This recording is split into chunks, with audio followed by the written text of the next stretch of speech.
What is up, everybody? Welcome to another live Pin the Gas podcast on this beautiful Two Wheel Tuesday afternoon. You like that, don't you, Kevin? It's Two Wheel Tuesday, baby.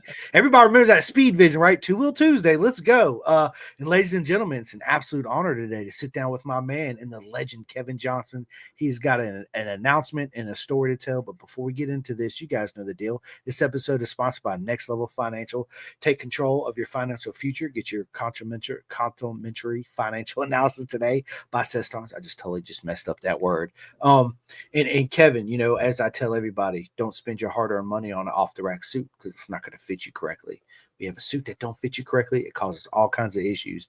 My personal advice, bisontrack.com, sign up. It's 2025. Why wouldn't you have a full custom suit anyway, right? So let's just be honest, but treat yourself, love yourself. Take the old off-the-rack suit, give it to your buddy that don't have one, or make a cool purse or a backpack and give it to a loved one, right? It's a cool idea. You like that, don't you, Kevin?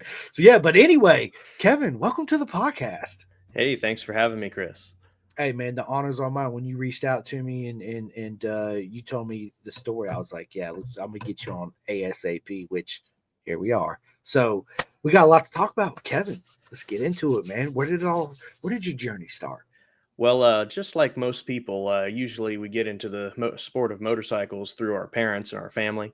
And I know my dad was a 16-year member with the Central Road Racing Club and CMRA. He used to do some AMA CCS stuff back in the day. Anybody of that time will understand when I say don't go to Monterey.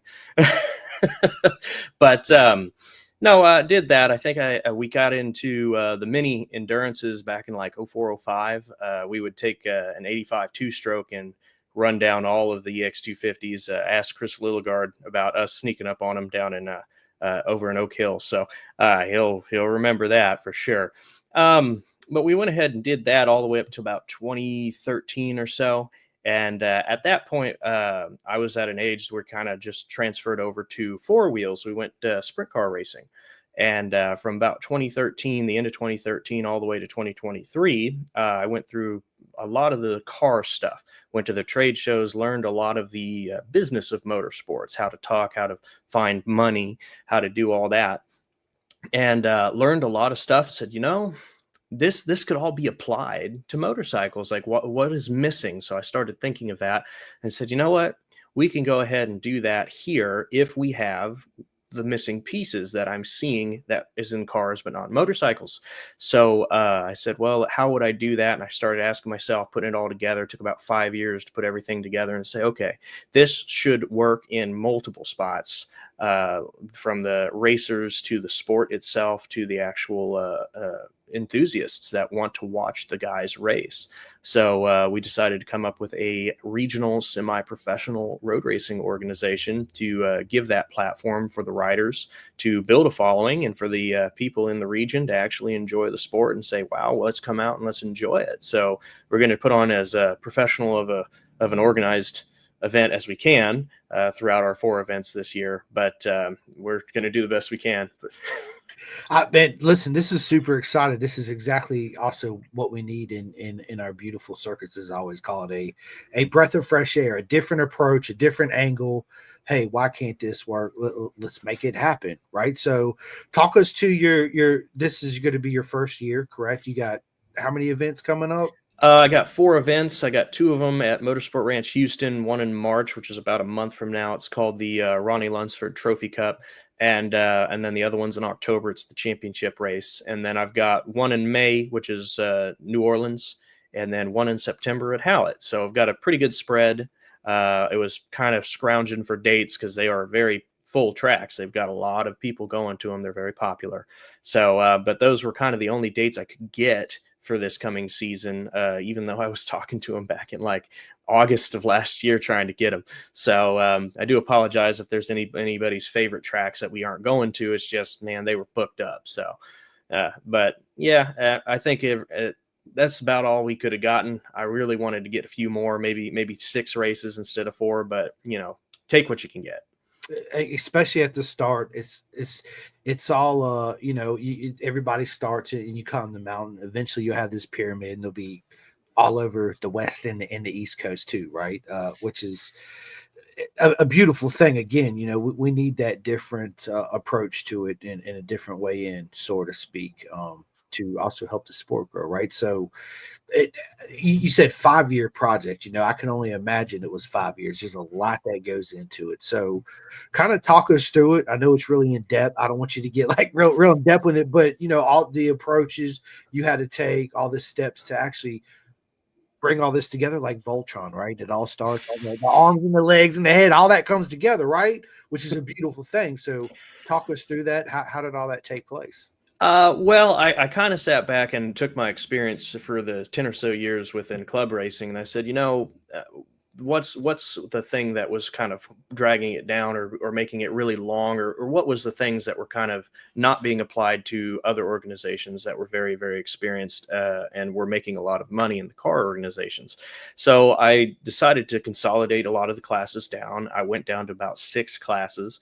You have your Grand Touring division, which is your 1000s, GTOs, your 600s, your super sport bikes, which are GTUs under 900 cc's, and then your GTLs, which are lightweight, like R7s and Aprilias. And then their light touring division, which is your 400s, so the twins, the 300s, which is its own little thing. And then we have a youth class, which is the old Formula 4 class. It's a LT4. They are completely isolated in their own sprint and their own little endurance too. So they get a taste of both.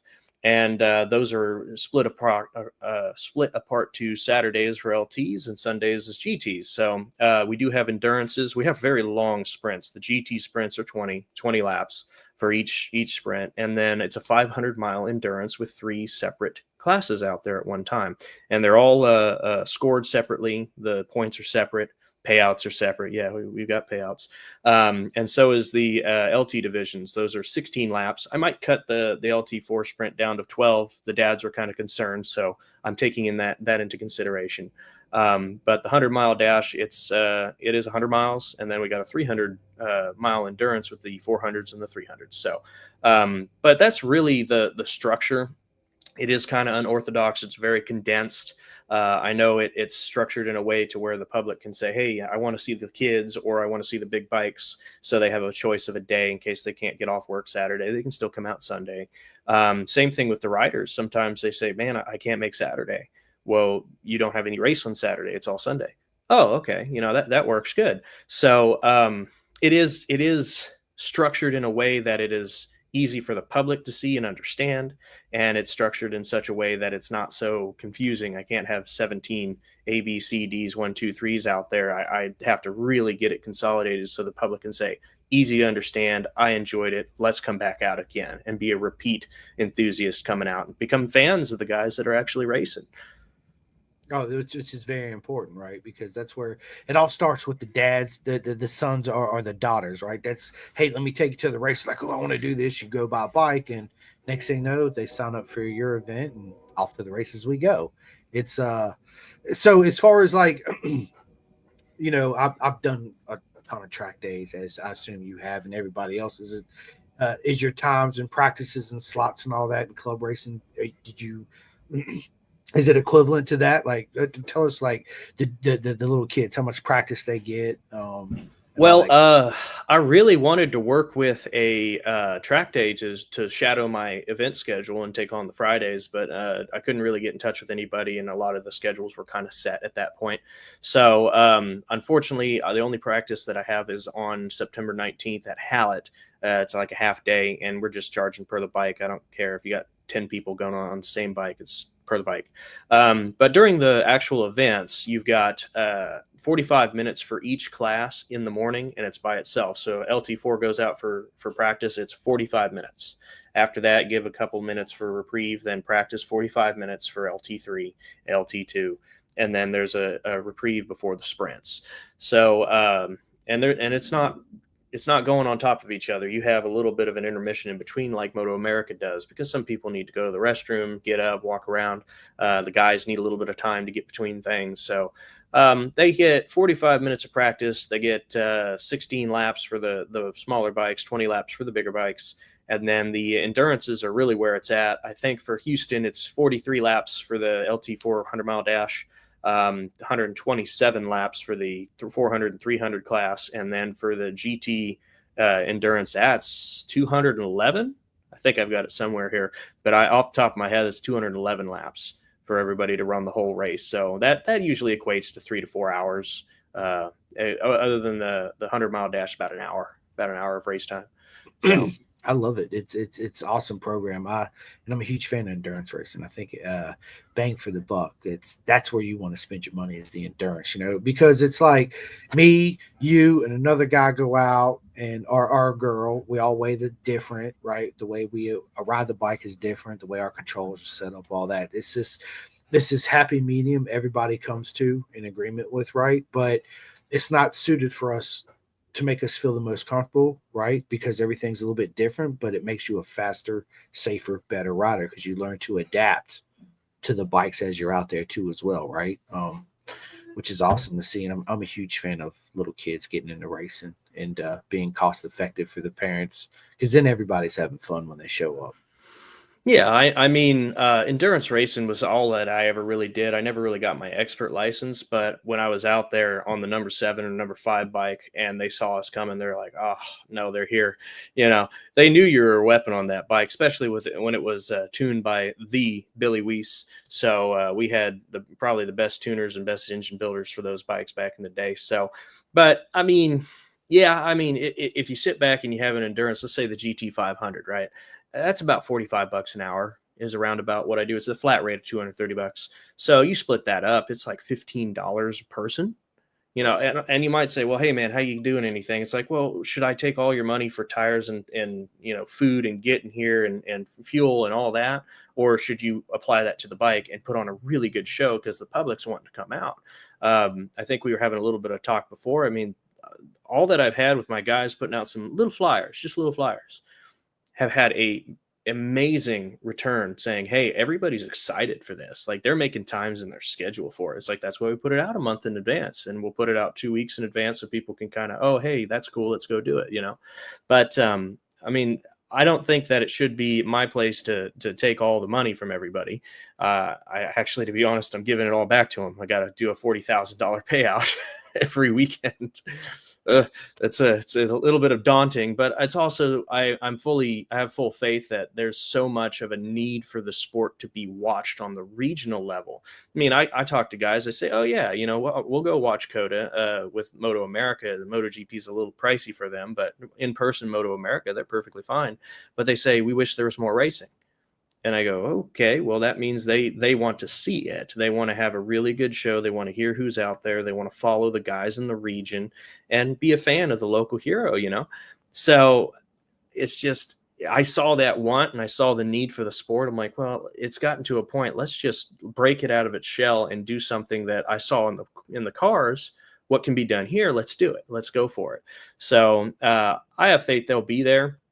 I know that like everybody, I'm a racer too. I've done this before. I've waited to the day to sign up. I'm like, oh, I'm feeling that now going, oh, I know how frustrating that was for everybody in admin for me to sign up and go, hi, how are you? So by the way, yeah, you're like, I've been trying to get everybody. So I was like, come on, guys, you don't want to sit in a line for 3 hours. Let's do this. So, but it's been quite a fun time. I know there's actually, man, I mean, I'm cutting a deal tomorrow. We're getting that done. So quiet. No, don't tell anybody. y'all keep it right here. Yeah. So don't say nothing. I've got a radio station that wants to broadcast from the first event. So it was big in my mind before. Now it's getting much, much bigger. And I hope it's not going to get too far out of my control. And I hope I don't blow out the venue. The fire department's going to get mad at me. Right. Shut it down. No, I listen, it's absolutely ingenious what you're doing. With me saying that, where do you see this in 5 years? Well, I would really like to actually get to COTA in like 3. I would like to go to COTA within 3 years. I think we'd have the following for it. I've actually talked to a few other regions and organizations, and they were like, man, that would be great. Let's do it. And I said, well, if I bring people from out of region, let's do it to where there's no points. Let's not piss anybody off. But I'd like to do that. And I'd like to see kind of where everything is by 5 years. and see what's going on. Because a couple of the other orgs are like, well, if you're doing something so good, like maybe we can adjust or something of that sort. But I need them to see the actual layout of it, because if they are in the grassroots area, they're going to have to do something that's not just organizing a new series. It's going to be promoting a new series as well. And it's very hard. It's extremely hard to do. And that's kind of a limiter on a lot of the grassroots areas. They say, we already organized, we're already doing everything. Now we got to promote as well. And it's like, yes, it is. That is what's really needed, because treks, some of them do, some of them promote, but not all of them. So you have to take that upon yourself and take on that cost and do that way. So, but perhaps we can get it further than just Texas, Louisiana, Oklahoma. It would be really fun to do that, and we could bring the benefits to the other regions as well, if it is as successful as I think it would be within 5 years. So, 100%. Are you planning on in the future having like actual coaching sessions, like working with Yamaha Champ School or anybody like that, bringing them on board? Or haven't announced it yet. Okay, sorry. We already have a private coach that's interested in actually being on the back tail end of the sprints for the LT4 class. It is Chris Lilligard with KK47 Racing. And I already talked to the dads. They're like an actual, professional that's looked at all this, and they can see what my kid's not doing right and all that. It's like, yeah, absolutely. And he offers those classes to help them improve too, so they can be a real track weapon. So he's just going to follow him around. He's not going to get into the business of it all. He's going to say, hey, go over there. Oh, get on the line. I think most of them already know this. He's just going to keep an eye on them and kind of keep watch over them during that endurance. During the sprints, not the endurance. But he's already together with that. Actually, he has quite a few LT4 bikes ready to go. I mean, if you go buy it from him, he's actually got a promotion code, so you can sign up and get a promotion discount on your registration. So announcement on Thursday. But the thing is he's already set up for that, because he's like, yeah, man, he has seen it in Italy and back and forth. He kind of sees, hey, this is exactly what was needed. I know this from my experience. It's just no one's ever tried to take it on. So he's totally on board with it. I actually talked with him this past weekend, so I have a little bit of a recording. My camera died halfway through. Lovely. But I'll have that out too, because it was just a sit down. He's like, I'm getting questions. You got something? I said, yeah. I said, I'm talking to Chris on Tuesday anyway. He's like, oh, 2 Chris's in the week. Let's go. Let's go. Yeah, I'm a huge fan of he's a good buddy of mine. I actually helped him in 2018 at a couple of Moto America races. That's where our friendship started, and had him on the podcast. It'd be cool if we actually brought him in on the podcast right now. I didn't even think of that. I should have hit him up and be like, bro, jump in the studio. But yeah, it's Coach Chris, KK. He's an absolute legend. He knows what he's talking about. And every time I get to spend time with him, it's an absolute honor. And I can't wait to see you, Chris, in Texas the end of the month, and it's next month. So yeah, it's you got a good one with you, 110%. So nothing but congratulations. Yeah, me and him used to rub elbows going in turn 1 at Texas World. So I love it. And he's also a big advocate of the sport growing too as well, and coaching all the kids, and because they're the future of our sport. Let's just be honest, right? Without them, what are we doing? Yeah, and that's the thing is I decided to leave the kids in, even though there's not too many. There's like maybe 10, yeah, about 10. But I said, let them all come in. Like, I'm hand waving a few rules on that. So it's like, bring them in, because some kids are going to show up to the event and say, Dad, throw the soccer ball away. Let's do this. And that, for every kid that does that, I mean, it can come up by 5-fold. It can go up to be 50 kids. And then, well, my whole series is full because I have limited grids. And then them learning down in the club levels and learning all that and saying, hey, what do we do? So I know that there's a little bit more opportunity coming through here soon. I know there's the best in the region. The experienced kids will be here. I know that they have TMGP, which is kart track stuff, and it's good to learn. And then I know there's another opportunity for some kart track racing with it's Moto America Mini Cup. They're doing a couple races up in Crescent this year, so that's pretty good. It's more opportunity and it shows more activity, and I want to see the more activity for sure.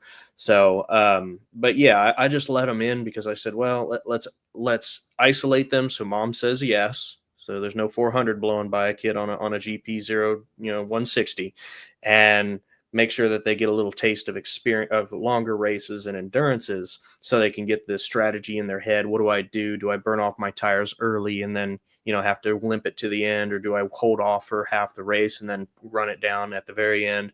What do I do? And they also have a position to take pictures, sign some merchandise and such like that in front of the public, and be an idol for maybe an 8 or 9-year-old. So it's always that area for those kids, as well as the guys on the 1000s, the guys in the bigger bikes. Hey, do you want to just do this as a hobby? No problem with it.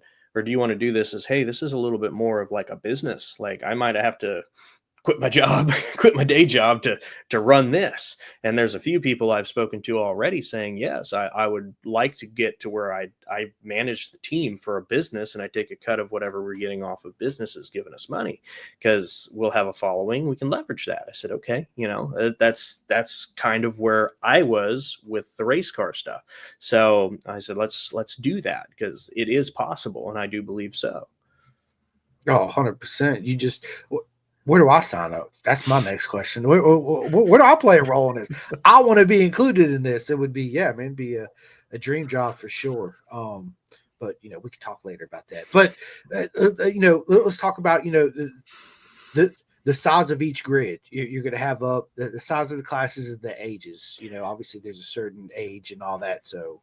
Yeah. So for all of the GT division, so that's the twins on up, that is 18 and up. I know it's a little steep, but it's something to deal with insurance on that. I know that there's a few people that are already in Moto America that are younger than that running on those bikes. So I give a little youth affidavit too and say, hey, you're already being covered by Moto America on that. So you should be accessible here because I'm using the same people. And then the 400s is 16 and up, which again, steep, but there's a certain progression. If you put a guy that's a little too small or doesn't have the mass on them yet onto a bike that heavy, it's more challenging and it's steeper of a learning curve to get to that point. So it's like, hey, stay back a year, really get good on it, jump on that, and then you're beating everybody. The LT3 class, I actually had it 14 to 40, but here I've talked again to the guys. There's about 12 guys saying, man, I'm tired of the big bikes. 300s are fun. I'm 65. I said, okay. So we're actually going to cut that out and put it up to 14 and up. Who cares what age you are if you show up? And then the LT4 is pretty stiff on 10 to 15, go from there. There might be a 9-year-old, but really, really big, and say, come on out, come run, get in front of everybody and go from there. So the grids themselves, the sprints are 30 per each class. The LT Endurances is 30 for each class, and then the GT is 20 for each class. So a maximum of 60 for the Endurances.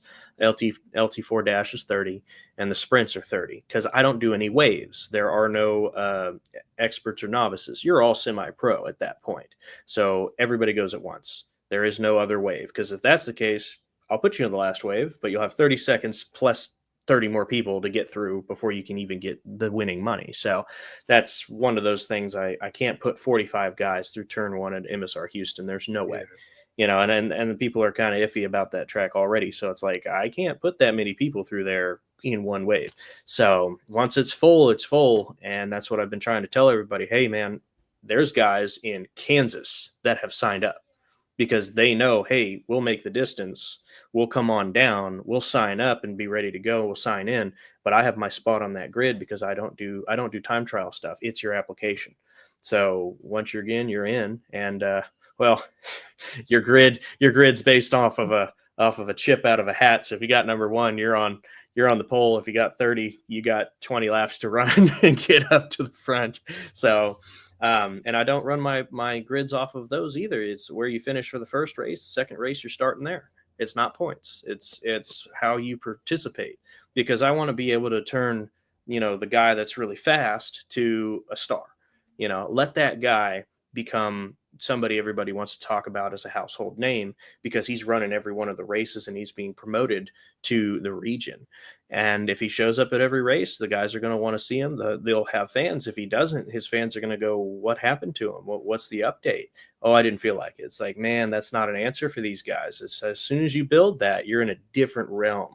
And it is something that you have to, like, it feels really bad when you miss a race. You feel really, really bad. You're like, oh man, I really should have done something. So, but it is, I'm trying to promote that of, hey, continue to come race, continue to be in front of the public. And yeah, your points are really tight, so you should come anyway if you want to win the championship. But, be there so I can promote you to the public. And while you're there, you can promote yourself to the public. Have your hero cards, have your hats, have your shirts, sign the stuff. I'm not going to bring a Sharpie for everybody. They got to bring their own. But all that stuff. It's just a platform that we've been needing since the 90s. From what I've been told from all the older fellas. So, yeah. But yeah, I mean that's the structure. I mean those are the limited grids. And we'll go from there. I do know we do take novices who've been around for a few years from the LT2s all the way up to the GTOs. LT3 and LT4 is just, those are still considered beginner bikes, and there's the kids. So I'm kind of like, hey, just get in front of people so we can build that sport at that point. I'm willing to hand wave the Provnov thing for those, just so we can get more people involved and become enthusiastic about how do I sign up. So that is what I'm trying to do there. So I'm kind of, my rule book is going to get really tight in a couple years, but right now I'm like, get people in, come on. So, but that's kind of where we're sitting at. Yeah. I mean, that's also part of growing too, right? You always got to tweak things here and change things here in order for you to grow as a business and the whole sport to grow too as well. So yeah, man, I think I'm super excited. Sign me up, coach. Put me in, right? Let's freaking go. I love it. So with that being said, where can people go right now as they're listening? Are they going to listen tomorrow on Spotify, iHeart, and all that good stuff? Where can they go and sign up? To register as a racer, you can go to www.scmrc-registration.com. That's actually the racer site. So you can find the rule book, you can find the payouts, you can find the class structure. When I get demographics information in, I will have it there too, so y'all can see that and leverage that by finding some money too.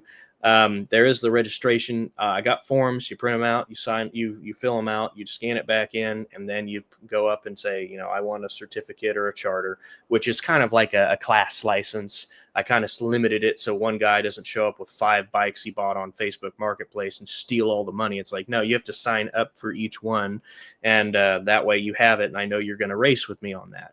So, and then the certificates is for a team of people, multiple individuals. So. But yeah, you can click on that, say, I want here's my thing, sprint certificate, pay the amount, boom, it goes in. We review it. I've got quite a few experienced people on my board that review everything.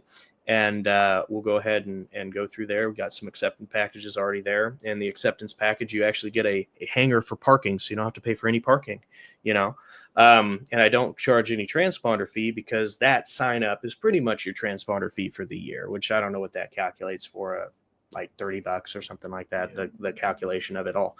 So I make you use my transponders, but I'm not going to charge you for them. So, but yeah, it's just getting signed up real nice and early. Go ahead and get your stuff. When you roll up, you don't have to pay for parking.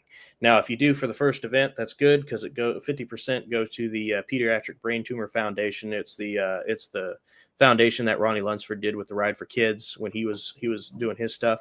I know his widow Janet, she is going to be doing her actual Ride for Kids on April the 15th, a month after our race. So she's actually going to bring some things that are going to be up for the silent auction to the race event. So if you want some of those, take a look at them, and those will be at the silent auction in April. So go out, do the Ride for Kids. I think they usually do a lunch, and they do the silent auction during that time, and you could win that too. So she's going to be there. They're going to actually have some representatives from the Pediatric Brain Tumor Foundation taking donations, but 50% of the parking will go to them, and we'll go ahead and have one of those real big checks and take pictures on the winner's circle on stage and everything. Maybe even do a toast with some champagne. That'd be really good. Playing it up, yeah, you know how that is. Yeah. But I mean, again, you get perks when you sign up early. So sign up early. That's the main thing. Hey, I don't want to delay anything because everybody's going to say, hey, it's 10 o'clock. Why aren't we started? It's like everybody's at the trailer trying to sign up, man. So that's kind of where I'm sitting at the moment going, come on, guys. Come on. Let's do it. You get perks. Go for it. So we'll see how everybody goes. That's awesome. And listen, you heard what he just said. It's www.scmrcregistration.com. Registration.com. Okay, I almost had it correct. Registration.com. If you put it in Google and you misspell it, it comes up. So there you go. So what can I do, Kevin, to help you out? You tell me what I can do, and I'll do it. Well, right now, just being here helps out because I know you have quite a lot of listeners that are a bunch of racers saying, "Hey, what's going on in the world of racing for motorcycle road racing here in America?" And I know you have some friends that are overseas too that come on as well. So this is getting it out to the actual racers and explaining a few things. You know, I know it was kind of confusing of why do I have to have a license for each class? It's like, because I don't want to keep the greedy guy that shows up with 5 bikes to steal your money, right? It could be JC. JC can go find an R6 and a Aprilia RS660 and race 4 classes and rip you down to nothing. You know, he's already in 2, so be careful. So, but it's one of those things where it's a little unorthodox for what they're looking at it going, man, why? And it's mainly just to keep everything as fair as possible and as easy for the public to understand as possible. I mean, I don't do yellow and white plates. I do colored plates based on the class because they need to know what class is out there. If I got 3 different bikes out there, an Aprilia, an R6, and a R, like an R1, they all look the same. They might sound different, but they look the same. 2 are going faster than the other, right? So, but if they have different number plate colors, you'll say, oh, that's the big bike, that's the middleweight class, that's the lightweight class. I know where everybody is, and they can keep track of it, even though you're going by at 150. Yep. So I can do the best I can with an announcer and a PA system and stands and all that to make it work. But there's a certain point where it's like, hey, they need to know who you are based on that color of plate. And if they don't know, then they'll say, why is that doing what it is? I know the Moto America pros don't have to abide by that plate rule because they're regulated by Moto America. I'm not going to make them change all that because they got their Super Hooligan or their red, stock 1000 plate. I'm not going to make them change for me because I'm not a pro. I'm semi-pro. So there's a little bit involved with that too. But no, that's really what's being quite helpful. I mean, the main thing that I'm needing is guys signing up. I'm going to be sitting there for 2 hours. Man. So, but I think the first event's really going to kick it off, and oh man, I'm afraid of it being too big. I think it's going to be way too big. I need to find like a farmer's, area to park everybody. Find a field, park everybody for off-site parking or something. So something that I got. Oh man. I have so much anxiety about that right now. But that's what you want, man. That's what you want. You want it to grow. You want it to be huge, right? Be like, holy shit, I got to rethink this, right? And which speaks volumes of what you're doing and how excited people are to have you in your class, in your structure on board, which is, again, absolutely amazing. So what I'll do is every podcast, I'm going to start giving you a shout out, telling everybody where to go and register and sign up, and hopefully you'll fill your grid spots up. So speaking of that, how many spots do you have left to fill right now? Right now I've got about, I'd say I do have all my payouts and most of my sprints. The LT3 class is a little bit skimpy, but everybody in the LT3 class, like the average age of the LT3 class is like 55. But that's why I said I'm going to be opening that up here relatively soon, probably tomorrow on the announcement. But it's mainly the endurances, because a lot of the guys are sitting there going, man, I can't do 500 miles. Well, you can only do an hour. You got to jump off and let the other guy run too. I mean, that's by my rules. But we've had a lot of people over the years say, man, let's do big bike endurance. It's like, well, it's here. Well, I don't know if I can do that. It's like, man, just go out and have some fun, go out and run. And at least you get paid at the end of it. So I've got some teams on the lower end, because that's really kind of what we have in the region. We got 400s, 300s. So I've got some of those teams already together. It's just the bigger bikes. I've got like 1 or 2. And the thing is, I'm like, I need a bigger class for that to be a really good show. there's a couple of guys saying, yeah, let's put together this and that, but they are probably procrastinating to the very end. So I was like, guys, I got to get you there too, because I can promote you in the preseason before the first event. And we've been doing rider spotlights on social media already. And I've gotten really good feedback from the writers themselves saying, hey, you're actually shouting us out. That's great. Cool. Nobody does that for us. So, and it's been getting quite a lot. I think the highest we got in that day was like 5,000 hits on one of the things. Now, granted, they were big and sharing everything, but it's been averaging about 2,500 for each of the riders. I know we had at least one of the teams that said, yes, spotlight us, because not everybody says, let's spotlight us. So, some of them are like, no, don't do that.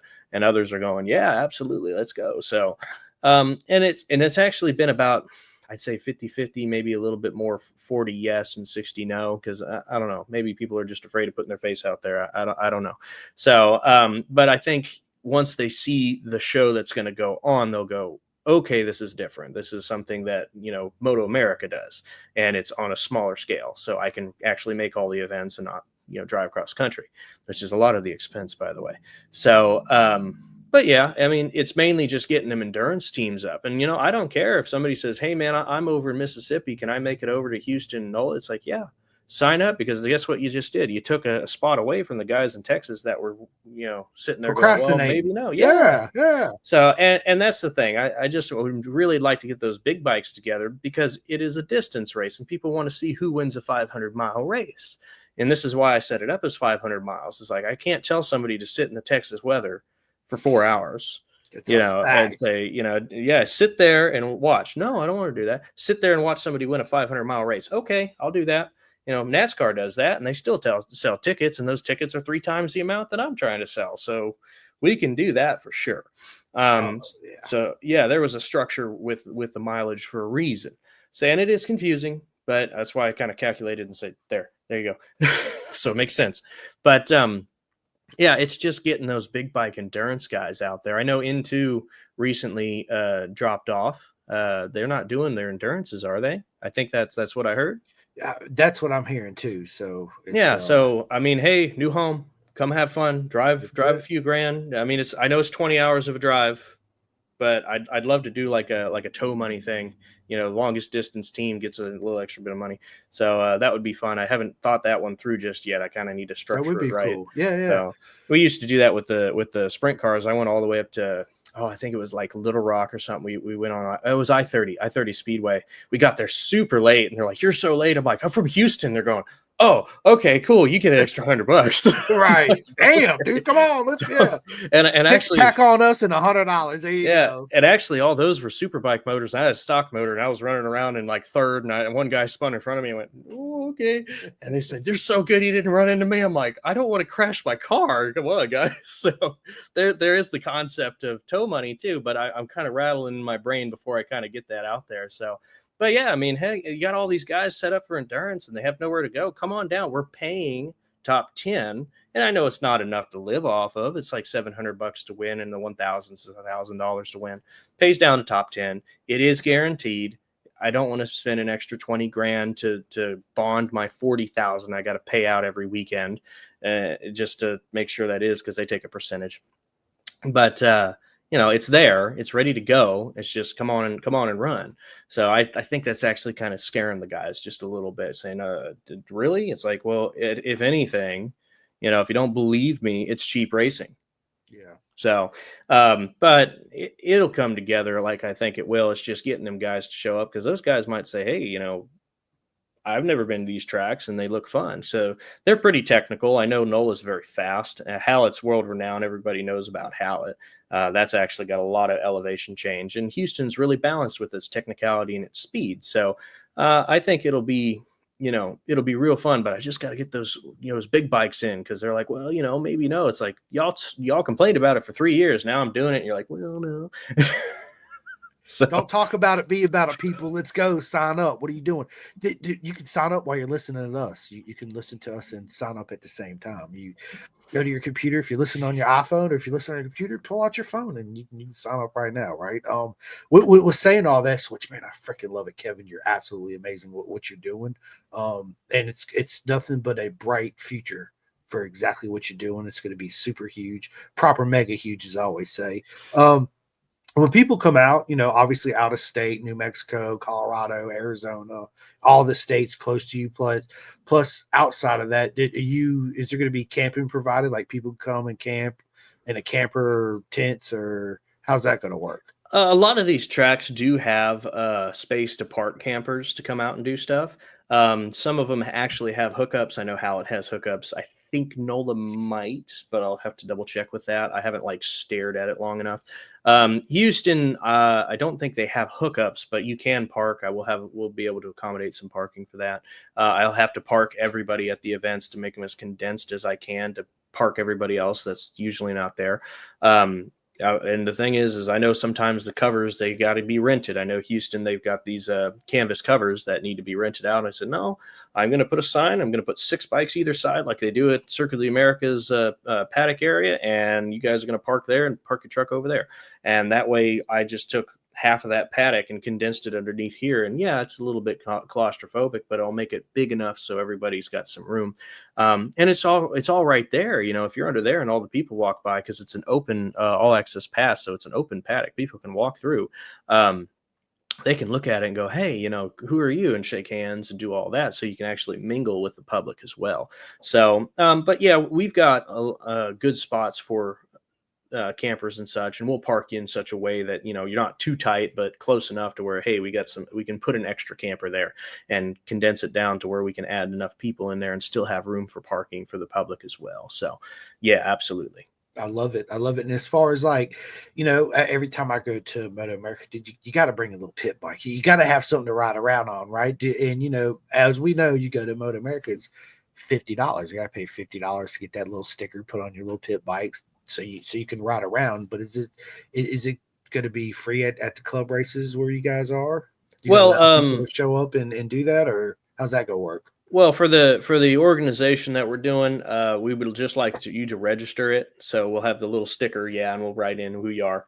But the reason being is we just don't want somebody walking off with a bike or something, because I know everybody's got those electronic scooters and you can just pick those things up and go with them. So just want to make sure that I have those together and just have them registered to what motorcycle you're running, or if it's you particularly, we'll just have you down as crew member or something like that. So, but no, I'm not really charging for it. I didn't expect to charge for it because, you already paid $500 for that dang thing.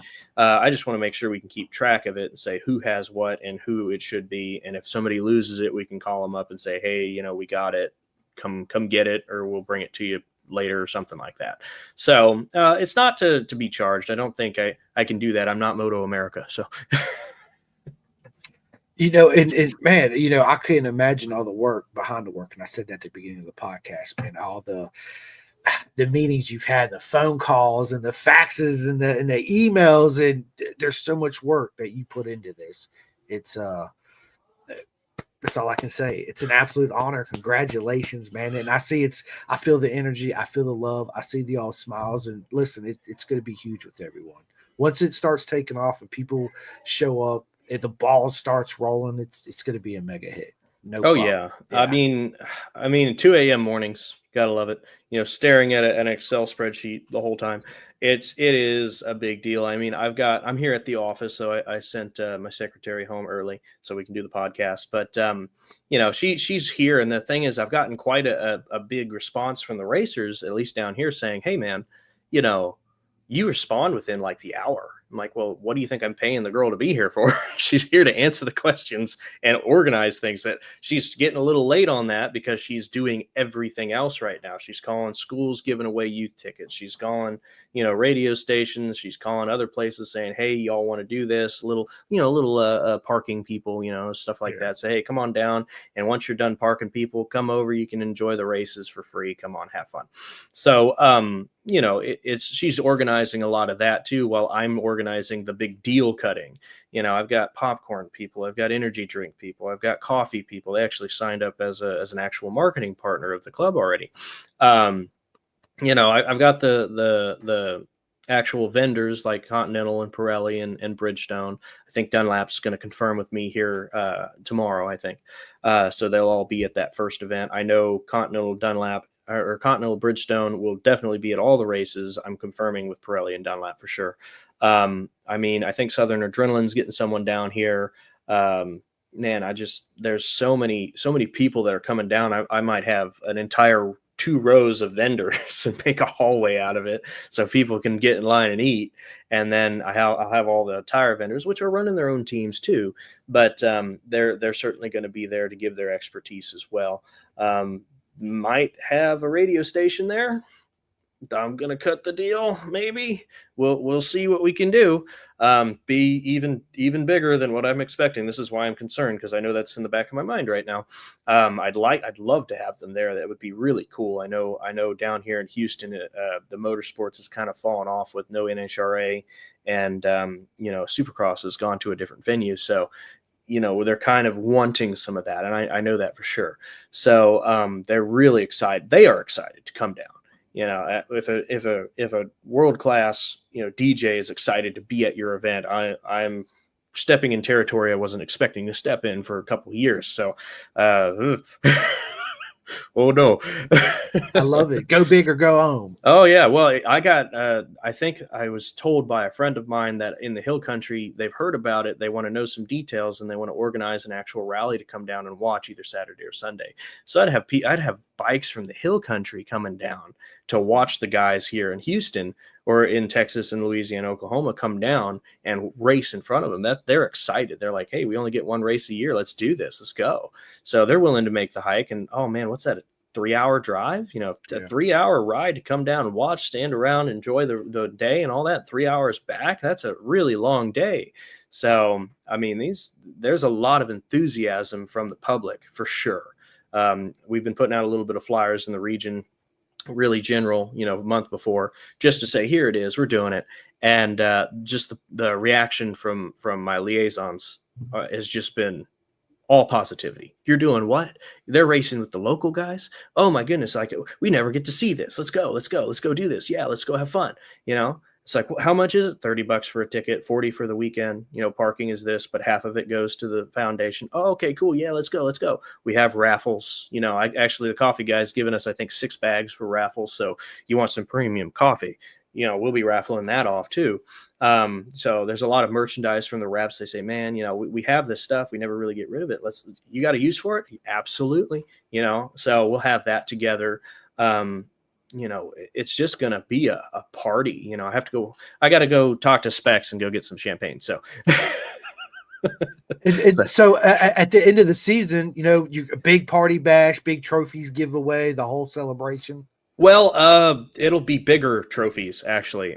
With the Ronnie Lunsford Trophy Cup, I thought about it, said, man, trophies in the name. I got to do trophies. Can't do plaques. Yeah. I got to actually do, 2-foot tall cups with trophies. Yeah, the big stuff, right? I got to do something to where it's big and substantial. And because, you heard about Ronnie. He passed a few years ago, as with all racers on public roads. Yeah. So, there was never an event done for him. I know he was a big contributor here for especially Texas racers. I know a lot of people that even went to MotoGP had him mentor them and help them up too, and do the contacts and all that too. So I'm just said, I only met him like twice. He met me when I was like this tall, and he met me when I was that tall. And my dad was a good friend of him. They raced back in the day. He had the big bike endurances. That's why I'm like, man, this is fitting, because this is an endurance series, and Bob's Northwest Honda team was pretty dang big. Actually, I'm trying to get the old teammates together and make them become grand marshals at the first event, and awesome. Do interviews and all that. Oh man, it'll be great. So, but I got to do trophies. I have to do the trophies for the kids. I'll do Martinelli's, no alcohol. I was thinking of getting 4th and 5th on there and giving them a little tiny bottle, so they got 2 shorts, and that's it. Yeah, right? I love it.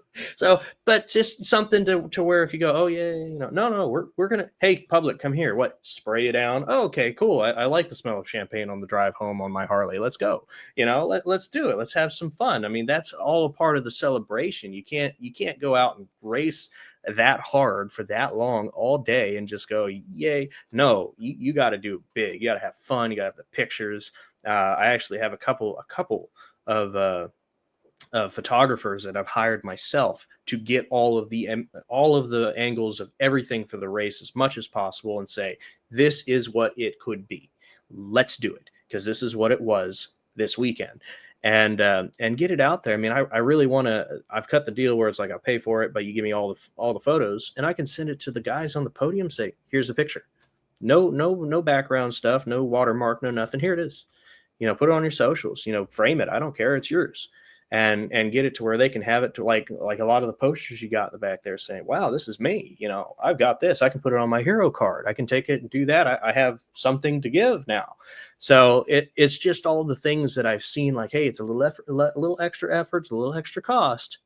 But if it's impactful like that and you do it every single race, that winner's circle will be something that everybody wants to go to. So I cut a deal with one of the LT4 dads at the end of the season. The championship cup's going to be 5 foot tall, so it'll be taller than his son. and do that, and I'll probably cut it down by a foot as we go down to 5th place. So, but yeah, it's like, well, okay, I guess I got to do that now. So, but I'll do the trophies at the first event, and then I think I'll do the actual placards, the big wooden, metal plaques that are engraved and all that for the second and third event, and then the championship event I'll do the big trophies, and then for the points championships in every class they'll do the really big trophies. So but yeah, I mean, it's just one of those things where you got to have the show. You got to have the celebration. I mean, over in Spain, they do it on the club level and they shake the champagne on the club level. So it's like, what are we doing? So I figured, let's do that. Let's make it big. Let's make it fun. Let's make it memorable. Get all the pictures, put it all together. And then when the public goes home, says, that was a fun day. When are you coming back? It's like October, and it'll be the championship event. So it should be even more aggressive on the track. It'll be more entertaining. These guys will come down to a $600,000-$700,000 last turn and push it through that corner and try to win by that much, So do the best that we can on all that as well. So yeah, I mean, you got to have the awards. Winning money's great, but if you don't have something to show for it, it's always better when you have a trophy girl and a big trophy.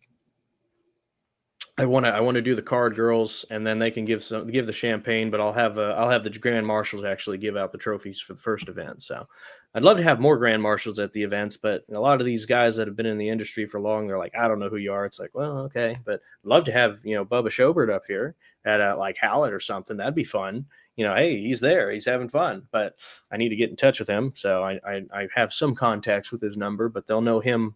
They'll know them. They'll know each other more than me. So it's like, please call him. Right. Please. If you're listening right now, I need you to do that for me, please. So, but I mean, we'll have that. And I do have another website mainly for the public. So I'm getting newsletters together. I was like, man, I need to do that. And then I kind of put it on the back burner with all the other stuff. So it's like, I talked to the secretary. Do it today? Yes, please. I'll get it done. Cool. All right, nice. And get her to put out some newsletter stuff and write up a few things too. I'd love to do highlights of after every race, because I only got 4. But highlights after every race, who did what, how tight it was, all that sort of stuff. I'd really like to get it to where we can play it up amongst the industry, so people know who's out there running. So that's my idea. Like do some type of YouTube channel. Well, I have a YouTube channel. Haven't put it up just yet, or we haven't really put anything out yet. I mean, I've got good microphones and stuff. I'd love to do some interviews with some of the guys if I can get some of their time, and that way we can do actual video spotlights of the people. That'd be nice. But I'd love to do some actual production, but I need to talk to some of the production companies, because having 11 or 12 cameras on track and a whole van just doing all the stuff and getting it recorded and then doing the editing, and ooh man, that's like 50 grand. That's money right there for sure. Yeah, that's a lot of money. I would love to do that at the championship event, but that is to be seen. We'll see what I can do on that. So but yeah, I mean, if you can do that, absolutely. I do have quite a few action cameras, a few other people with cameras, drones, and a few other odds and ends. I can certainly put together some sort of video and audio stuff, but we'll see how that is. I'm not too good of an editor myself, so I'd have to get somebody to go ahead and do that. I a use learner. CapCut, just saying. That's what I use. CapCut. Everybody uses CapCut. Boom, boom, boom. Pick a template. Do these photos in this video. Boom. Yes. Oh, I don't like that. Let me take that. Let me add this.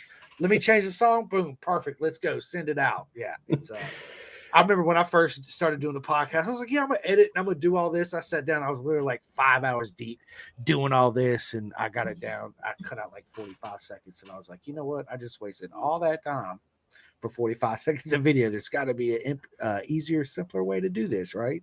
So yeah, man, I feel you on that. Yeah, I'd like to record the actual announcer. I've got hit me on the blank. Alan Blair. I've got Alan Blair. A lot of the weird guys will remember him if they've been around for a bit. Very good announcer. He's got a color guy as well.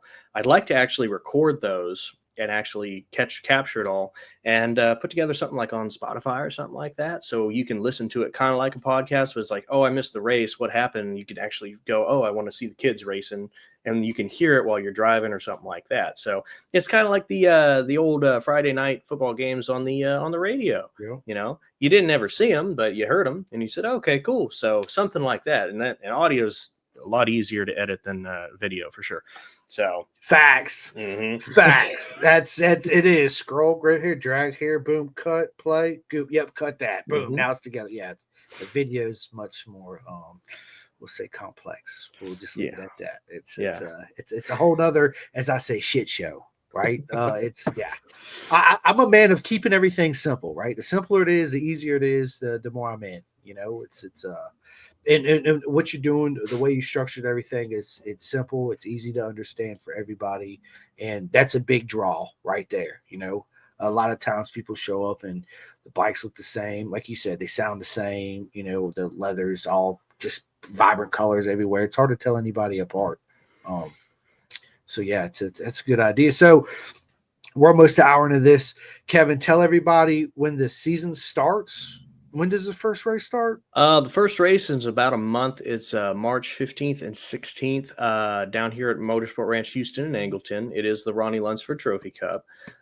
We will have, again, LT division on Saturday, which will have LT4, LT3, LT2. So the kids, 300s and 400s. Each one has a sprint. Again, I might cut down the laps from 16 to 12 for LT4, but the other guys get 16 laps.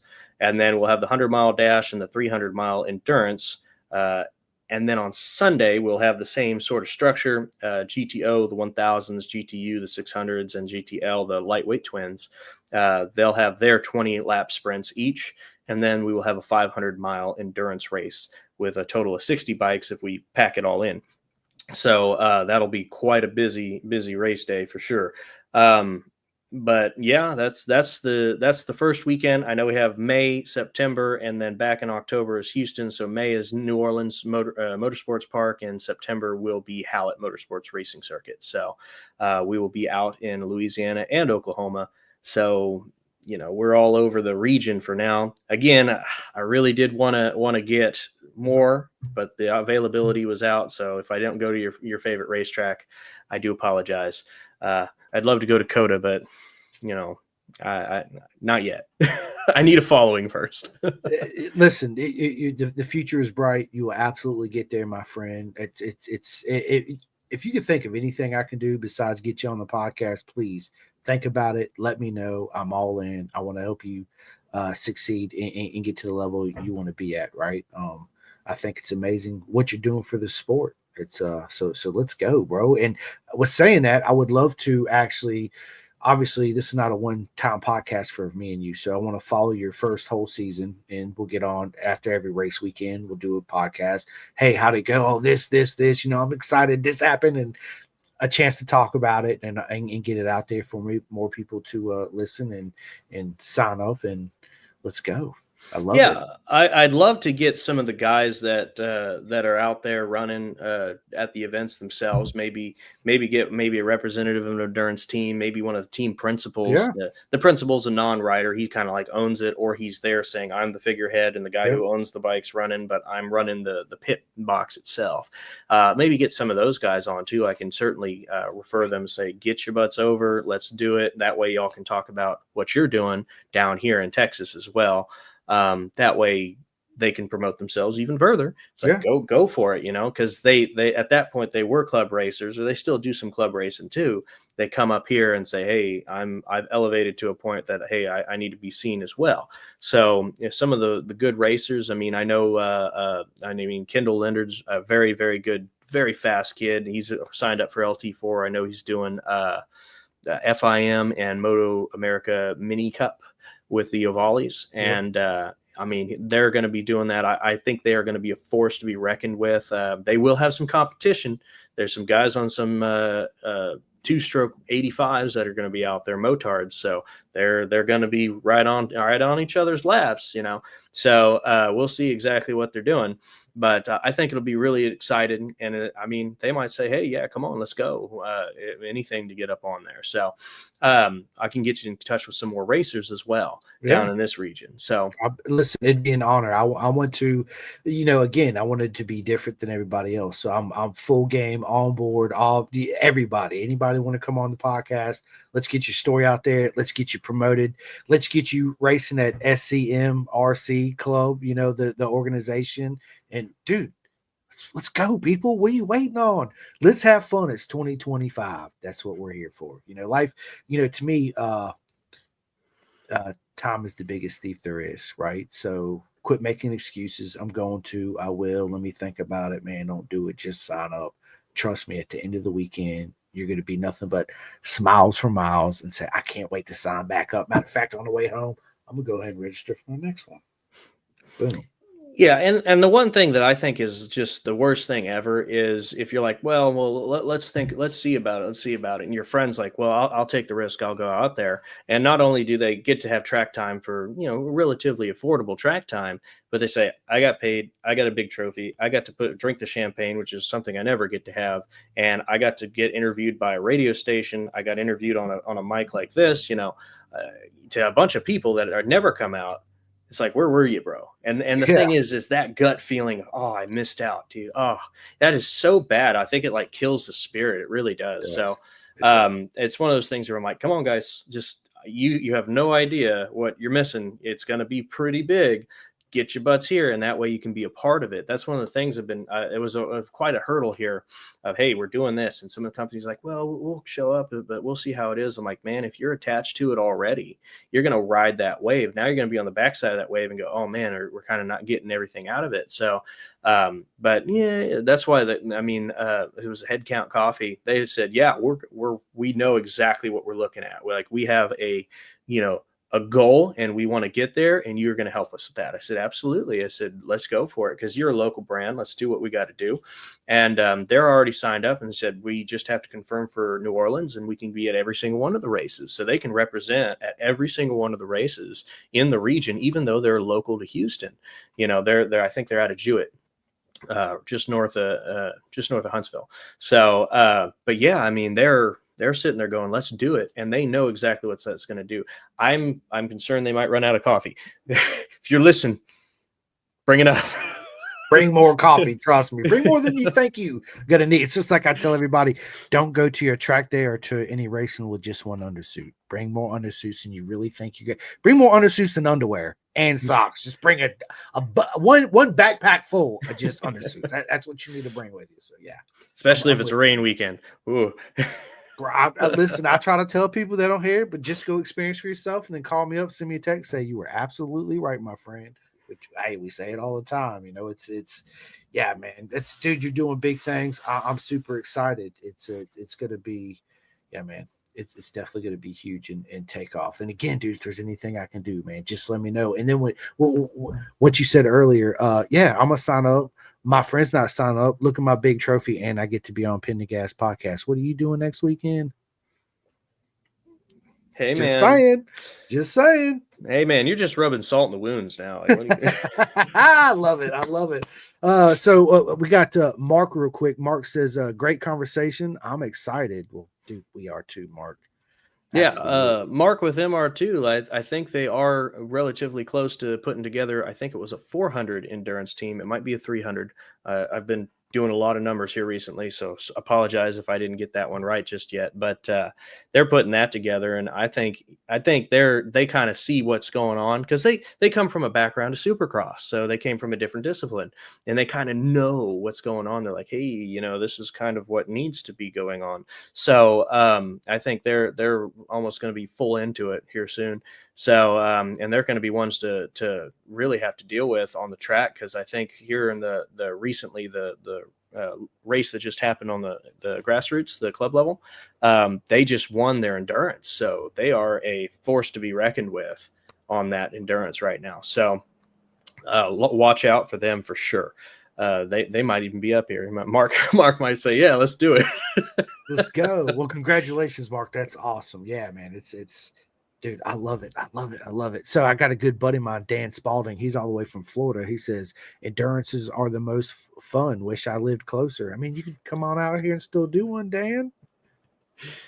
Absolutely. I really, again, more big biking teams, I could sit back and say, Dan, this team only has 3 guys, they might do something with you.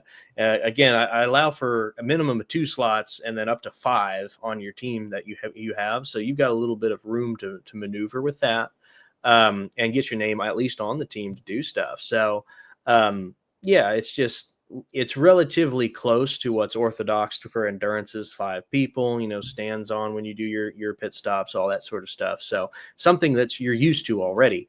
It's just, I've limited to an hour, because I know how racers are. I was one of them. When money's on the line, you push really hard. And I'm like, man, maybe if you're having fun, 2 hours, but if money's on the line, 1 hour, because one, I don't think the bike can handle that long, and 2, pushing as hard as you are, and when you swap out, that guy's going to push for an hour as hard as he can, and it'll be really good racing. It'll be really entertaining and really fun. But I just don't want anybody to get hurt. I know that though it is an entertaining sport and it's really fun, there's a certain level of safety.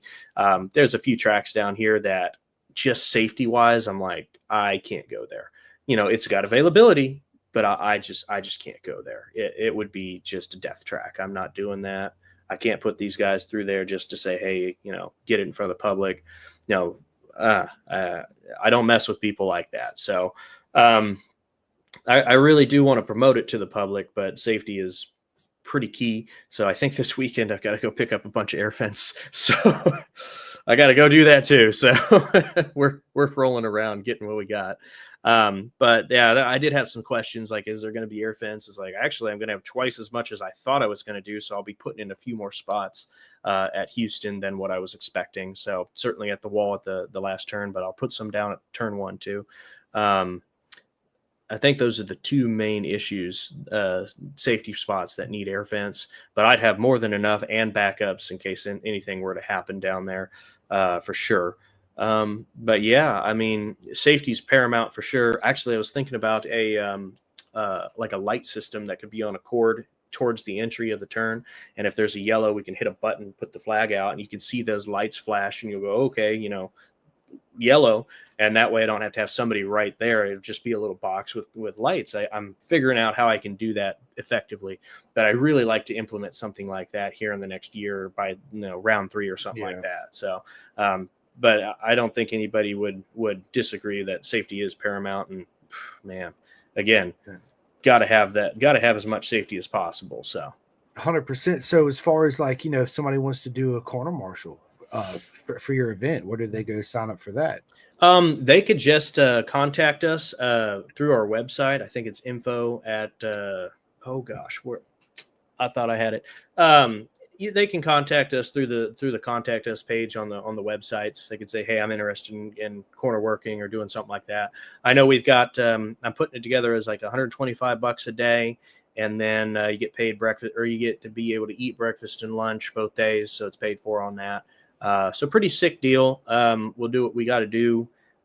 But again, it's just making sure that they can go out and know what they're doing, train them up, make sure they're good. They don't just get to see racing for free. They get to get paid to watch racing, which is pretty good deal in my opinion. And have the best seats in the house. Oh yeah, I mean, you want to see two guys, cut it up going out of turn one at Houston through the chicane over to the launch and try to shove it through the launch and see who can get through that. I mean, it's usually a train after that point before you get to the long straight, so it's like they're going to be jockeying for position. You're like, whoa! So it's always fun to be trackside on that for sure. So I love it, man. I love it. Well, Kevin, this has been a lot of fun, man. I can't wait to sit down and do a part 2 of this after your first event. And we got so much more to talk about. I'm super excited. Again, if there's anything I can do besides get you on the podcast and the riders too, man, please let me know. I'm game 100%. no worries. I'd like to get over the hump of the first event and then see if I can make it out to MotoGP here in Austin at the end of March and go ahead and shake your hand in person and go from there for sure. Yeah. But I do know that that'll probably be my reprieve week, and then I'm back on crunch month before the NOLA race because I only gave myself 7 weeks between. So I got to promote that at just as big as much as I can so I can get the guys in NOLA to show up and enjoy that too. So but yeah, absolutely. If anything, again, I got some guys that once they're going and good, it's like, hey, you podiumed, you want to get on top. It's like, well, I don't have time. Okay. Next guy, second place. You want to get them Simcoe? Oh yeah, absolutely. All right, let's get together. Let's do it. Yeah. And that way you can have some of the guys that are out there and they might even have their hardware, out here. So I love it. Love it. So we do everything we can do. I know it's a little unorthodox and it's kind of like wedging myself between some things, but it's just what I learned from the car stuff, saying, how did they structure it to be such a big billion-dollar business? What can we do to emulate that and get ourselves to a point where we're doing that too? And we have local heroes, and there's the sport of motorcycle racing can be just as big, if not bigger than Europe. I mean, I can't see why not. So all we got to do is take that step and get it going and run the first event and make it a big kickoff and run the first season and get it going. Cause man, I'd love to be able to hand off a 5 foot tall trophy taller than the kid that won it. Absolutely. And imagine the smile on the kid's face. He's like, whoa, look at this. Oh, absolutely. Go home and show all my friends, check this thing out. Yeah. Well, I'm going to just look at the Stanley Cup and just make it like 2.5 times bigger and just be like, it's really big. Dad's cussing you, dragging it to the car. He's like, blah, blah, blah, blah. It'll be something where somebody's got to say, man, I got to put this in the back of the truck with the tent, man. Like, bro, what are you doing? I got to bring my own trailer just to carry the trophy home. I love it, man. I love it. So absolutely. So anything that we can do to get it going, man. I mean, it'll kick off real good. Again, as many people can pre-register. You get perks, man. Like there's codes that give other people registration stuff, and you get a little bit off of it too. I know everybody that's been spotlighted so far has perk like that. So you might look at Spotlight and say, Stephen Smith, what's that code you have? And he'll say, I don't know. Something. So sign up and you'll figure it out. Right. And get your discount. Yeah, dude. I love it, man. I love it. Well, Kevin, man, this has been an eye-opener. It was an absolute honor to get you on the podcast to get it out there. Again, big future ahead. I cannot wait for this season to start, people. Yes, it's going to be a lot of fun. I'm super excited. Listen, I'm going to let you in the podcast as I do all my friends that come on here. You give your I can't even talk right now. Let everybody know where they can find you on the socials and the websites and all that good stuff. But the first thing I got to say is thanks for everybody that watches this podcast. It's nothing but love, because without people like you coming on, yeah, that's just for you guys right there, right? So without you guys coming on, you like that, didn't you, Kevin? You like that? Yeah, let's go. But without you coming on here, I wouldn't be able to do this. So it's a big thank you to everyone. If you have not yet, please go to my YouTube. Man, you guys know the deal. Spotify, all that, hit that ding, ding, ding. That bell helps me out a whole lot. Big thanks to Next Level Financial, BisonTrack.com, Chef Eats, TST Industries, theclothingkings.co.uk, Superbike Supply, SFL Mini GP, RD Racing, and Jake Marsh, Vet2 Track, Flying Eyes Optics, 64-Degree Racing, Ghetto Customs, Carnes Performance. I got a little list real quick. KYT Helmets America, K-Tech Suspension, my buddy Birch, Kendall, and Dakari, RTR, Ready to Race in North Carolina, Coleman Sports here in Virginia. If you're in Virginia, don't go nowhere else but Coleman.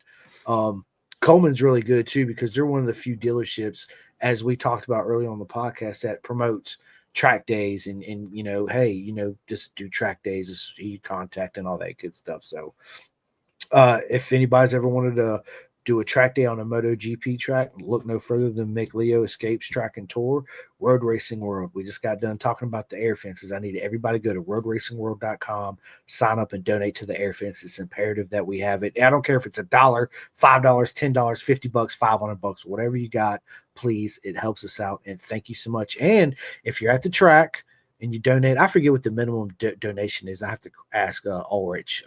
You actually get a 2-up ride on the back of a 1000 with Chris, and he'll show you the proper way around the racetrack, how deep you could really break. And yeah, you bring extra underwear with this ride too, right? So as well as another undersuit. Just saying. Anyway, yeah, go to roadracingworld.com, sign up. Big shout out to STG, Brian and Max Van, Dripping Wet Graphics, and my buddy Gus Rodeo has graphics company too, GRG. Big shout out to Venom Undersuits. Anybody out there in the UK that wants to get proper training, you can go to v121pro.com and dude, learn from a 6-time BSB legend, Mike the Spike Edwards.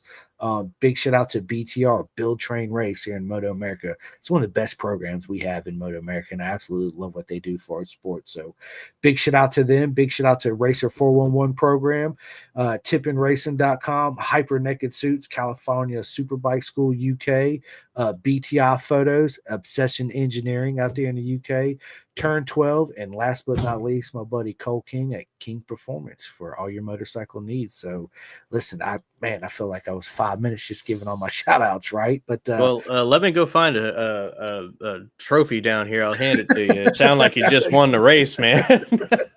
Let's go, right? But Kevin, dude, tell everybody where they can find you, sign up, registration, the whole nine. Yeah, socials. I know we're on most socials. We're on a lot of people can find a lot of announcements on Facebook. We're on Instagram, X, though we don't really have a lot at X. I know we have a YouTube channel, but it's not up yet. We really haven't added too much yet. I really want to get that first event through, so we really have some video of everybody. And then websites, if you're a spectator, you want to buy tickets, you want to buy parking, you want to pre-purchase all that, that is scmrctx.com. It's got the racer spotlights, it's got the partners, it has explanations of classes and everything like that. If you're a racer and you want to sign up, it is scmrc-registration.com. That has the rule book. It has the explanation. It has payouts. It has the structure. It has, again, the registration page itself. It has contingencies. We've got contingencies with a lot of the manufacturers, including Bison. They're doing the Bison Bucks on GTO and LT4. So it's pretty wide open. I'm not doing any exclusivity deals with stuff. So there's going to be a lot of companies competing through y'all as well. So who you are representing is who you're representing. So it is again, trying to make it as big on all aspects as possible. You can certainly find us on those two websites for sure. I know Facebook, you can definitely find announcements for that. A lot of people are finding it there. So, but thanks for having me. It's honored to have me on here. And I hope we can do this more often, and I can bring on some more of the riders that are out there winning out in front of everybody. 100%. Guaranteed we will do it. And on that note, ladies and gentlemen, it's been an absolute honor on this proper mega Two-Wheel Tuesday to sit down with the legend Kevin Johnson. And you heard this podcast. If you miss it, you can go right back to my YouTube channel, rewatch it, and if you're patient, you can listen to it on Spotify, iHeart, and all that good stuff tomorrow. I'll put all the links down in the description below. And yeah, Kevin, is there anything you want to say before I end the podcast? Hey, that's good. If you're in the area, make it out to the Ronnie Lunsford Trophy Cup. It's going to be a big old party, and don't miss it for sure. Don't miss it. And as the saying goes, everything's bigger and better in Texas. Yeah. Oh, you have no idea. I'd love to go to COTA in a couple years and have $100,000 payout. Make it bigger and better in Texas. Why not? Why not? Let's freaking go. Let's do it. I love it, man. And yeah, hopefully I'll see you next month at the end of the month at COTA. So until then, I'll see you guys soon. Just stay with me for 1 second. Let me end this. And podcast. Calling all two-wheel enthusiasts, get ready to rev up your earbuds with Pin the Gas Podcast, the ultimate motorcycle racing podcast, hosted by Chris Simcoe, one of our very own excellent leaders here in Roanoke, Virginia. With expert analysis, behind-the-scenes stories, and exclusive writer interviews, Pin the Gas podcast delivers the adrenaline rush of the racetrack straight to your ears. Whether you're a diehard fan or a curious newcomer, you'll gain insights that will transform how you watch and understand motorcycle racing. On your favorite podcast app, join Simcoe as he takes you on a high-speed journey through the world of motorcycle racing. Pin the Gas podcast.